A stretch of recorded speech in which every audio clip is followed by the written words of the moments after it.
Hello, I'm Maurice Javier Estrada. Welcome to my presentation on Cirque du Soleil's management practices. To start, I wanted to give a quick background on the company's history. It began in 1984 as a theater troupe and has blossomed into a multi-million-dollar corporation whose employee base has spanned 50 nationalities across 5 continents, and much of its annual sales in the last 10 years has topped over $1 billion annually. The case brought forward in the textbook highlights many of its HR practices and the underlying issues of it, which is indicative of the circus performing industry. In fact, much of its high demand and stress comes from its requirement of performers signing 1 to 2 year contracts where they're only allowed to visit back home for once a year. The rest of the time, they're consistently training day in and day out on top of the hundreds of shows they're performing throughout the year. But the company tries to balance such rigorous demand by offering a plethora of benefits, from your basic health and dental insurance to nutritional support, rehabilitative and injury prevention therapy, and much, much more. The company also recognizes that in order to retain such top talent, it must offer highly competitive pay in order to remain one of the top contenders in the circus performing industry.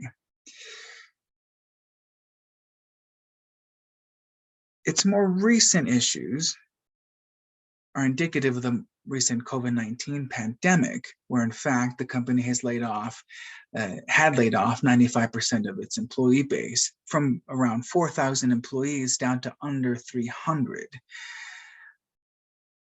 But within the last 2 years has rehired much of that same staff in order to jumpstart its performances and shows. But in the time between it, the company had actually filed for a bankruptcy due to its massive losses driven by the onset of the COVID-19 pandemic. Having been earning $1 billion in sales annually down to zero overnight, the company had to readjust much of its financial practices and cut costs in many different fields. Not only over time was it able to return back to normal on the benefits they were offering. As seen in the case in the textbook, much of the rigors of the demand of the industry has resulted in a high attrition rate of 20%, which is extremely high for any given company.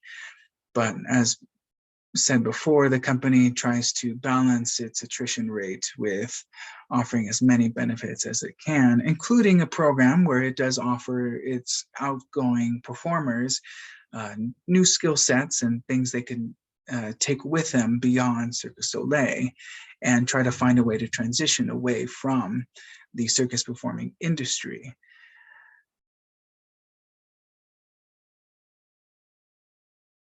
Going forward, the company has since restarted shows locally in Montreal and a few abroad, and has rehired much of its previous staff. Some of the 3 pointers that I would recommend for the company moving forward is to remain positive, start small and local, and return back to its cultural roots. I think it would be a tremendous idea for Cirque du Soleil to create smaller scale, lower cost performances on a more intimate scale that would allow general audiences to fall back in love with the circus performing industry, having been away from it for some time.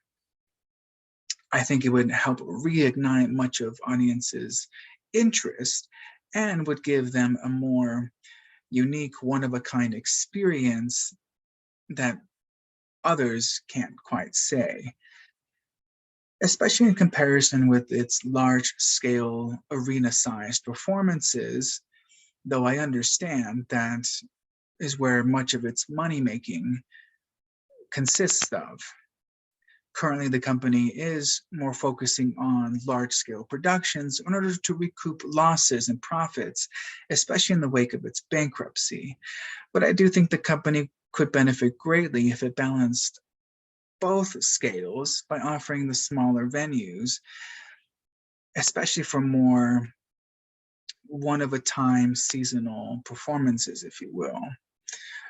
I think it would greatly benefit Cirque du Soleil's future, especially going forward. And by remaining positive, the company can further distance itself from many of its issues and troubles brought on by the pandemic and reinvent itself moving forward in the next upcoming 40 years. With that said, that is my presentation on Cirque du Soleil's management practices. Thank you.